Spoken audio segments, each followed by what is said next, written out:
சாமி நமஸ்காரம். இந்த ஜோதிட கலையில் நிறைய விதிமுறைகள் இருக்கின்றது.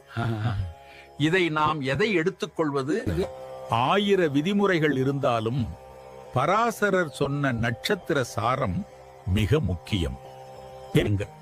ஆகையால் அடுத்து வரும் ஜாதக கட்டத்தை சாரம் அடிப்படையில் விளக்கம் சொல்கிறார். கவனமாக கேளுங்கள். அனைவருக்கும் வணக்கம்.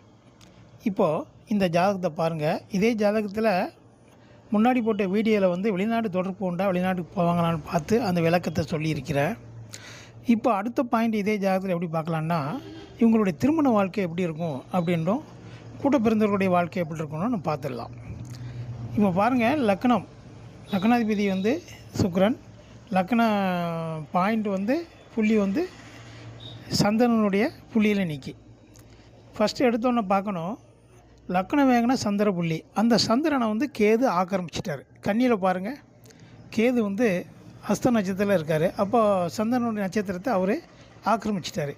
அப்போ எடுத்த உடனே லக்னாதிபதி என்னான்னு கேட்டால், அந்த லக்னம் கேதுடைய ஒரு உட்கோட்டுக்கு போய்விட்டது. கேதுங்கிறது பாருங்கள், உலக வாழ்க்கையை விட ஞான வாழ்க்கை, பக்தி வாழ்க்கை, இந்த மாதிரி லைனில் தான் அதிகமாக நாட்டத்தை கொடுக்கும். உலக வாழ்க்கையில் உள்ள நம்மளுடைய சம்சார வாழ்க்கை எல்லாமே வெறுக்கப்படும். அவங்க அந்த மாதிரி தான் இருக்காங்க. இது வரைக்கும் கல்யாணம் ஆகலை. அந்த லக்கணம் பாய்ச்சிட்டாலே மற்ற 2, 5, 7 நல்லா இருந்தால் கூட அவங்க அந்த வாழ்க்கையை கல்யாணம் ஆனால் கூட அந்த வாழ்க்கையிலேருந்து விலகி தான் வாழ்வாங்க. ஒரு நிம்மதியான வாழ்க்கை இருக்காது. இதுதான் அந்த ஒரு பாயிண்டில் நம்ம சாரத்தை வச்சு எடுக்கக்கூடிய ஒரு பதில். இது எப்படின்னா, இப்போ பிருகுநந்தியில் கிரக தொடர்புகள், கிரக சம்பந்தம், கிரக பார்வையை பார்க்குற மாதிரி அதே மெத்தடில் தான் நட்சத்திரத்தை வச்சு கிரக சம்பந்தத்தை நம்ம ஏற்படுத்தி அதோடைய கேரக்டர் நம்ம எடுக்கும். அதுதான் இது பிருகுநந்தி மாதிரி தான். அப்போ பாருங்கள், மூத்த சகோதரனாகிய லக்னம் ரிஷபம், மூத்த சகோதர ஸ்தானம் மீனம். இந்த மீனத்துக்கு அதிபதி குரு. அந்த குருவை பாருங்கள், ரோகிணி அஸ்தத்தில் இருக்கார், சந்திரனுடைய காலில் இருக்கார். ஏற்கனவே சந்திரனை காலை கேது ஆக்கிரமிச்சிட்டார். அப்போது மூத்த சகோதரனுக்கும் இந்த கேதுவுடைய ஒரு பாதிப்பு இருக்கும். அவருக்கும் இது வரைக்கும் ஒரு சுகஸ்தானம், ஒரு கல்யாண காரியங்கள் எதுவுமே நடக்கலை.